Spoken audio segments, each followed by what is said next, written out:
Hello and welcome back to our channel. So today in this video we will be discussing about how to buy PayPal gift card. So without wasting much of our time, let's get straight into the video.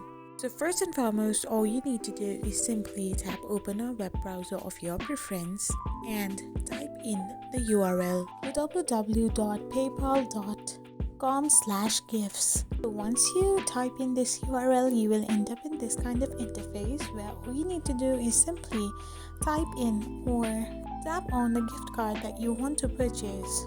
So once you have selected the gift card and tapped on it, you can simply go down and select the amount of gift card you want to purchase. So you can select it as this is for me and simply hit the add to cart icon. Once you do this, you need to now tap on the checkout option, and after you do so, you need to now tap on buy now. After doing this, simply follow the prompts given in the boxes and you will be able to purchase PayPal card. I hope you found this video helpful, so don't forget to hit that subscribe button and do give us a thumbs up.